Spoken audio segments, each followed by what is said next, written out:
Muito bem, vamos lá. Continue estudando aí, né? Não desanima não. Igual diz, ó, estica o rim, porque é estudando que você vai alcançar seu objetivo, né? Sem moleza. Se correr atrás, você alcança. Se desistir, outro passa no seu lugar, hein? Vamos lá. Firme e forte. Continuando o ato administrativo, nós estamos vendo lá os atributos ou características. Nós já vimos a presunção de legitimidade, a imperatividade. Agora nós vamos ver a chamada autoexecutoriedade. O que nós temos em relação à autoexecutoriedade? Por ela, a administração pública pode executar o ato administrativo sem necessidade de intervenção do Poder Judiciário. Sem necessidade de intervenção do Poder Judiciário. Como assim? Isso é uma consequência, porque você imagina assim, ó, não seria viável, a administração pública não teria como atuar se para ela fazer a busca do interesse público, ela precisa fazer ato administrativo. Esse ato ela tem que valer de impor coisas, muitas vezes, para o administrado, dela impor a vontade da administração. Se ela dependesse de ordem judicial para fazer tudo, todas as medidas, ela não ia conseguir efetivar isso. Então, o que se entende? Que ela pode, por seus próprios meios, executar o ato administrativo. Então, ela vai fazer a interdição, ela pode interditar sem ordem judicial. Ela vai apreender, ela pode apreender sem ordem judicial. Ela multa sem ordem judicial. Isso é possível? Sim, é a autoexecutoriedade. Só lembra aquela questão dos direitos fundamentais da inviolabilidade do domicílio, que só pode se tiver os casos lá de crime, flagrante, aquelas hipóteses do artigo 5º. Mas a autoexecutoriedade, você também anota aí que ela não existe em todos os atos administrativos.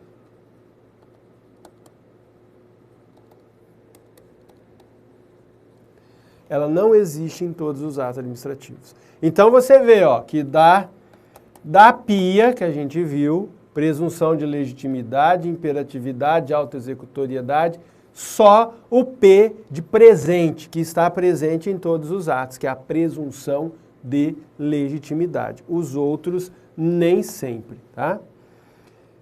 E quando é possível, então, a autoexecutoriedade? Ela só é possível quando for uma medida prevista em lei ou quando se tratar de uma medida urgente, extremamente necessária, como, por exemplo, se tem um imóvel que ameaça a desabar, a administração não vai... Então, por exemplo, que seja por conta de uma chuva pesada que deu ou de uma erosão que deu lá na rua e aí afetou os imóveis, agora tem um prédio ali que ele nitidamente ele está prestes a desabar e cair em cima da vizinhança ali, causar sérios danos e vítimas, né?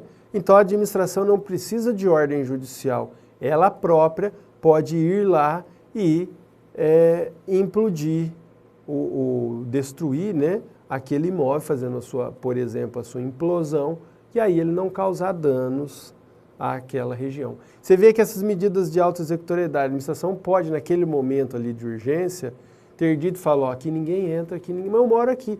Não, aqui ninguém entra mais. Você entrar lá, corre o risco de morrer. Você perceba, assim, que são medidas de urgência, mas que têm que ser adotadas, que se ela fosse pedir ordem judicial para isso, não ia dar tempo, não é? Tudo bem? Então, da autoexecutoriedade, já falei disso lá atrás, mas só precisa lembrar, e eu vou repisar isso, porque toda hora cai isso daí, que é a multa. Lembra que na aplicação da multa, né, imposição da multa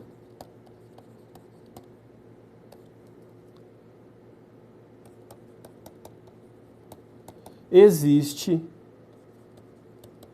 auto-executoriedade.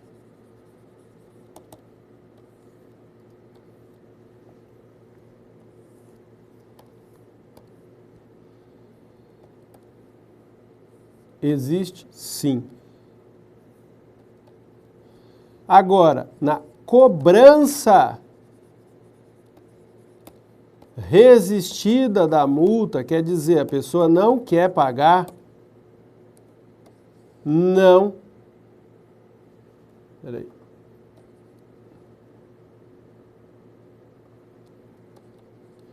Não existe auto-executoriedade. Ok? Então, lembrar, porque isso é só você lembrar. Para multar, os fiscais, o agente de trânsito, ele multa por si só, não precisa de ordem judicial. Mas uma vez não paga a multa, a forma que o Estado tem de cobrar é se valendo do judiciário. Aí ele vai ter que entrar com uma ação de execução fiscal, e aí a pessoa ser citada, penhorar os bens da pessoa, e aí assim vai. Ok? Outro atributo aí. Lembra que esse atributo não é frequente tanto quanto os demais nas provas. O que é, igual diziam os antigos, arroz de festa, são aqueles lá, né? São aqueles 3 que estão em todo lugar. A tipicidade, ela é apontada pela professora Maria Silvia de Pietro, mas como a FCC gosta bastante, você precisa saber, né? Então, se for, ou mesmo outra banca que queira copiar, só saber que existe, ó, além daqueles existe, tem mais um atributo ou característica que é a tipicidade. Aí, essa tipicidade significa o que para ela? Que todo ato administrativo deve corresponder a figuras previamente definidas. Então, todo ato, ele deve ter um correspondente já previsto na lei como apto a produzir o seu resultado. Quer dizer, para cada finalidade existe um ato.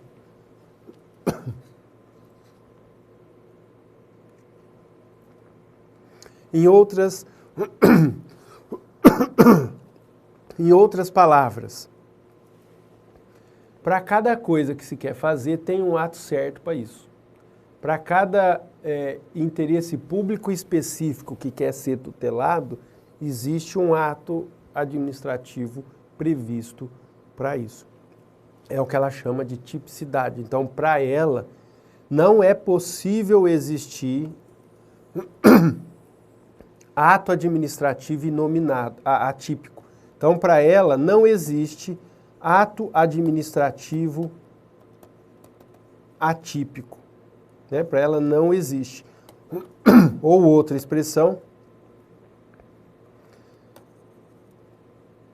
para ela não existe ato administrativo inominado. Não existe, de acordo com essa concepção, então, da professora de Pietro.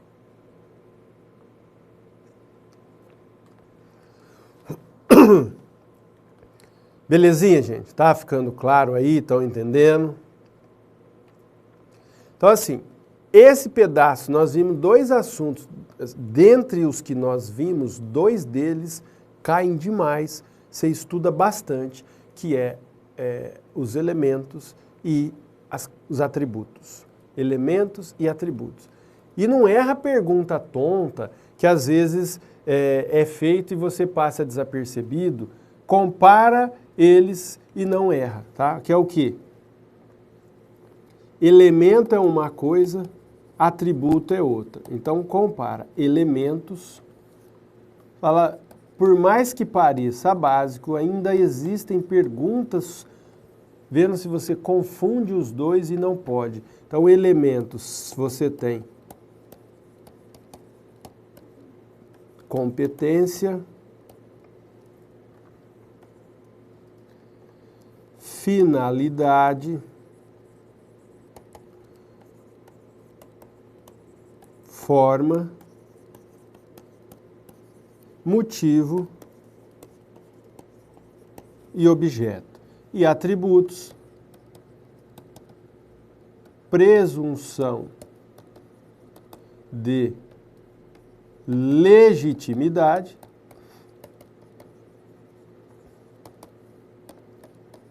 imperatividade,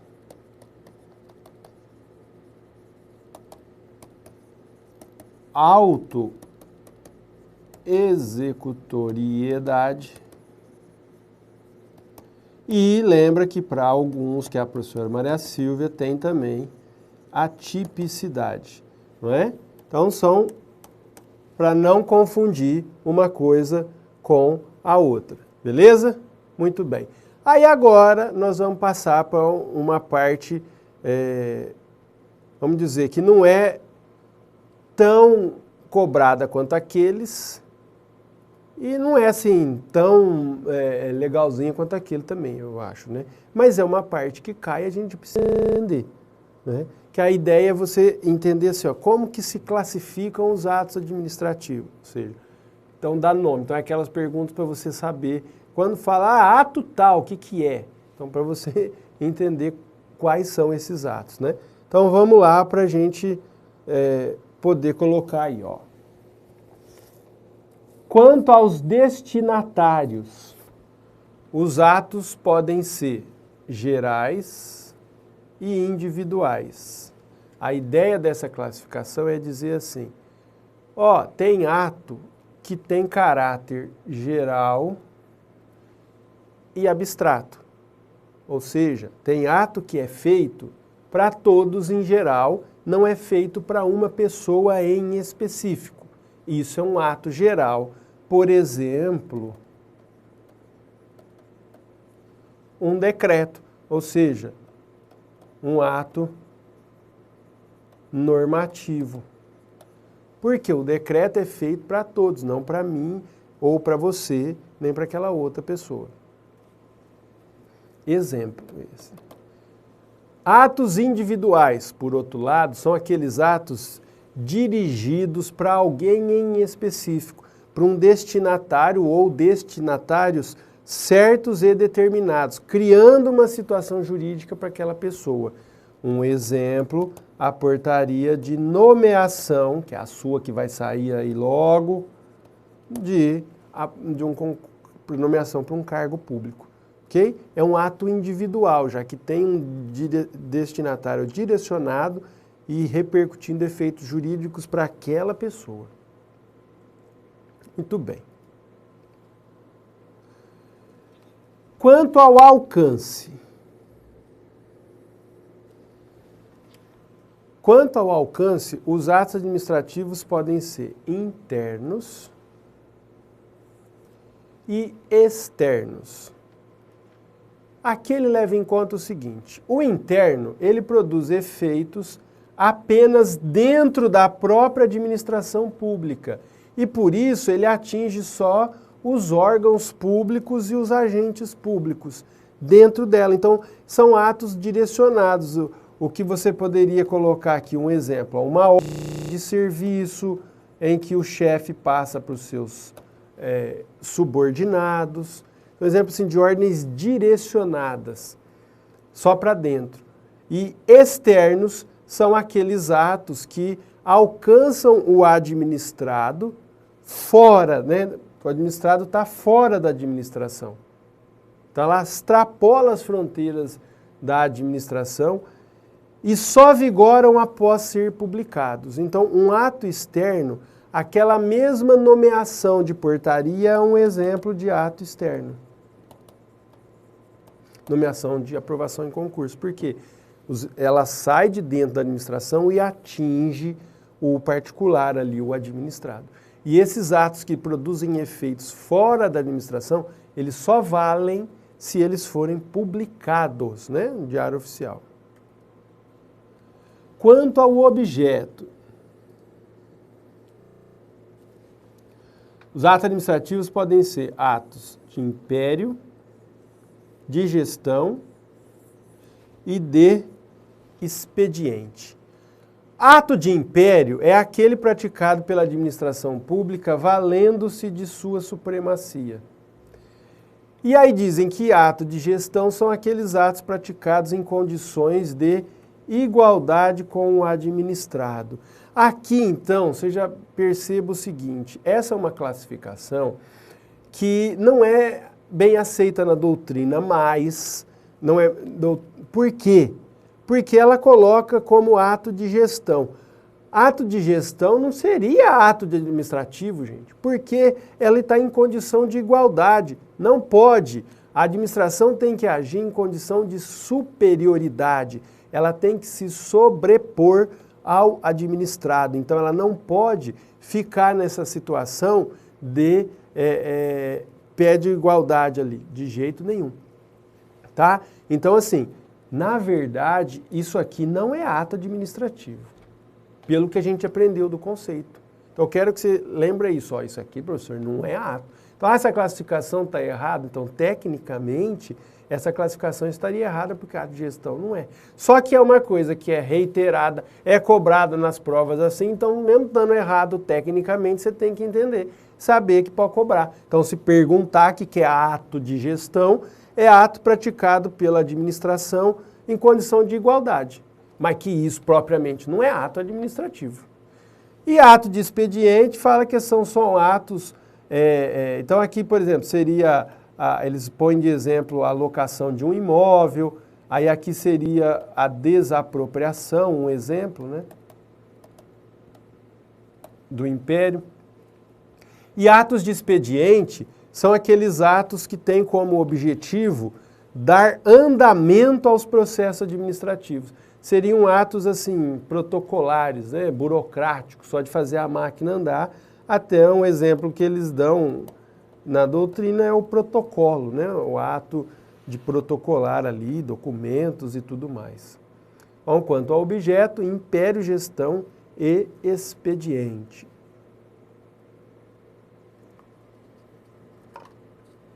Quanto ao regramento,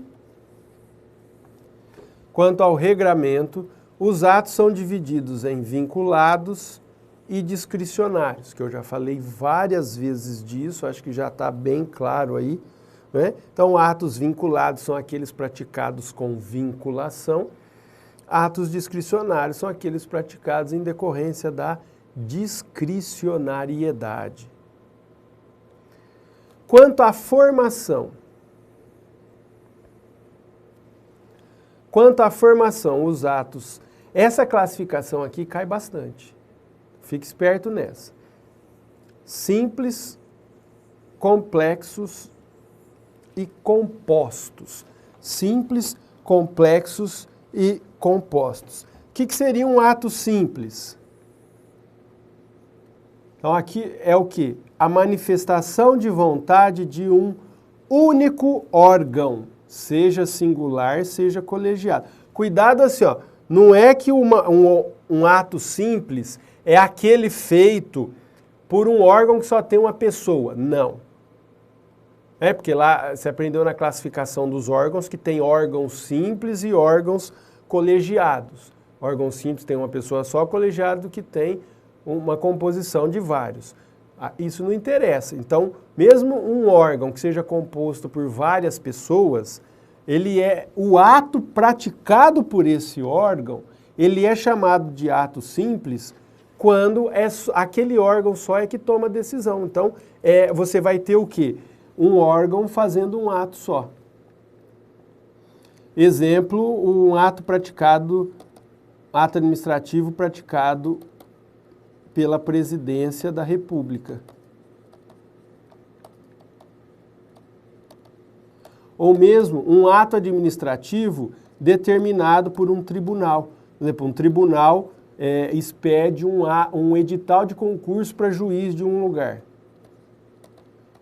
Esse ato é um ato considerado um ato simples, porque é um ato que ele manifesta a vontade de um órgão só. Mesmo que seja um órgão colegiado, mas é um órgão só. Já o ato complexo, ele decorre da manifestação de dois ou mais órgãos. Dois ou mais órgãos. Aí também tanto faz esse negócio de singular ou coletivo, não é? Aí você vai ter mais de um órgão formando um ato só. Então você tem dois ou mais órgãos formando um ato só. Então aqui você vai ter um ato que é resultado da atuação conjunta de dois. O exemplo que se costuma dar é o decreto feito pelo presidente da República, porque ele obrigatoriamente ele é assinado pelo presidente da República e pelo ministro de Estado da área do assunto do decreto. Então, o que eles dizem? Que o decreto é um ato só, mas que para fazer esse ato só, você precisa da vontade. O ato é um só, mas você precisa da vontade de dois órgãos, da presidência mais o ministério, que é o outro órgão. Ok? Então você tem dois atos, dois órgãos se juntando para fazer um ato só. E atos compostos são dois atos, sendo que um é considerado principal e outro acessório. Então, o exemplo que se costuma dar aqui na doutrina para esse aqui é a nomeação, por exemplo, do Procurador-Geral da República, né? O chefe do Ministério Público da União, Ministério Público Federal também. Por quê? Precisa desse daqui para fazer esse ato. Esse ato é feito pela... Peraí. Por quê? Diz que a nomeação mesmo é feita pela presidente da República. Mas é necessária, além da nomeação, a aprovação do nome no Congresso, a aprovação do nome no Senado. Então, o que eles dizem? Que aqui nessa hipótese há a realização de dois atos. Lá no Legislativo é feito um ato, que é o ato de aprovação do nome, que eles sabatinam lá, faz um monte de pergunta para ele, e aí aprova. E o outro ato é a nomeação que a presidente da República faz. Então, teria dois atos. Segundo a doutrina, o principal é a nomeação do presidente da República, mas dependeria também do composto. Tá? Então, assim, para você lembrar, nessa visão aqui que a gente fez, o ato administrativo você teria o quê? No ato simples, eu vou ter o quê? Eu vou ter um órgão fazendo um ato. Tá? Eu vou ter um órgão fazendo um ato. No complexo, eu vou ter dois órgãos fazendo um ato. E no composto,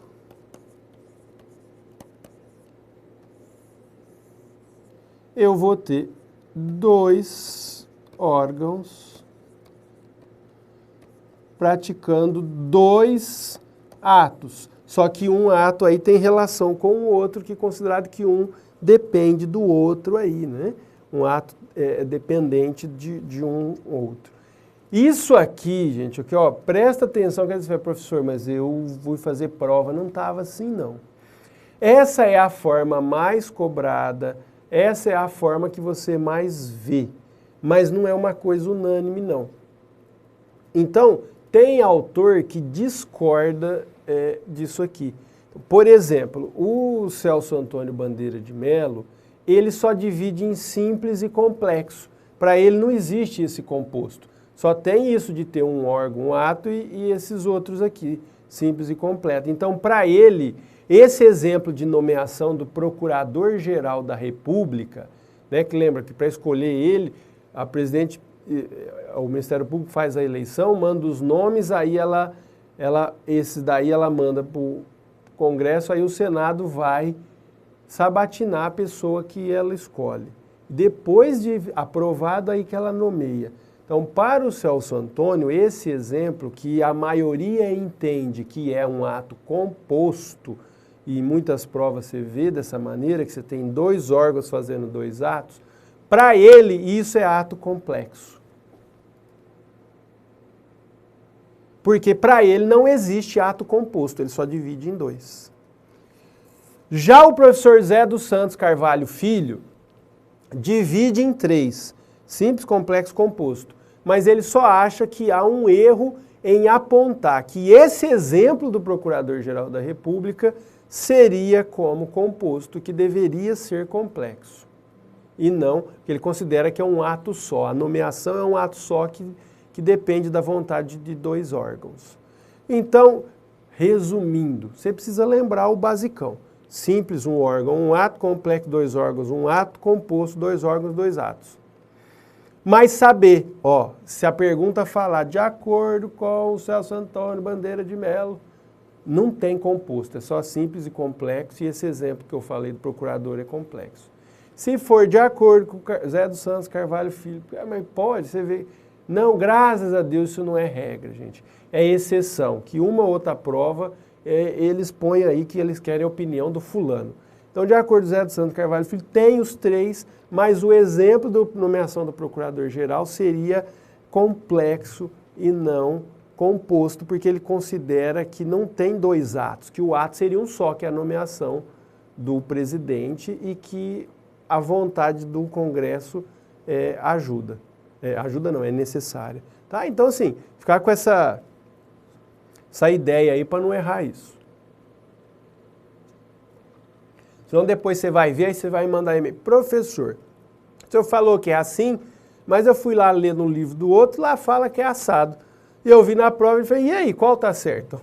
É isso, você não tem um certo, você tem o que é mais cobrado e tem as outras opiniões, né? Tá? Quanto ao conteúdo, o ato pode ser constitutivo, ele pode ser extintivo, declaratório, alienativo, modificativo e abdicativo. Tem 6 dentro desse aí.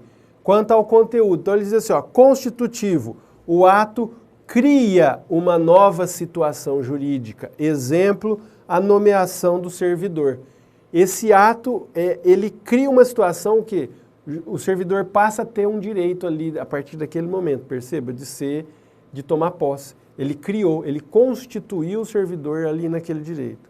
Extintivo, ele encerra, ele extingue uma situação jurídica, aí ao contrário da nomeação. O exemplo é a demissão do servidor. Declaratório, ele nem cria nem encerra, ele reconhece só situações jurídicas existentes, como uma certidão, um atestado. Um atestado de antecedentes criminais que você pega, ele não está criando nada para você nem terminando. Ele só está reconhecendo, declarando que lá no livro está escrito assim. Alienativo é um ato que faz uma alienação, é um ato que faz uma transferência de bens ou direitos de um titular para outro. Por exemplo, um ato em que a administração faz a venda de um imóvel público. Mas nesse caso, nós vamos ver quando estudar licitação, que para vender o imóvel público precisa de ter autorização legislativa, tem alguns requisitos, não é automático. Modificativo, aí ele já altera situação jurídica que existe, sem encerrar. Por exemplo, fala lá uma portaria alterando o local de reunião do servidor de uma comunidade ali, né, da administração. Então, ele não encerra, ele só modifica. E abdicativo, que é um ato em que há a renúncia a um direito, né? Se for a administração, ela renunciando, né, específico de um direito, por força da indisponibilidade de interesse público, tem que ter lei autorizando a essa renúncia. Beleza? Pois a gente continua a classificação. Até mais.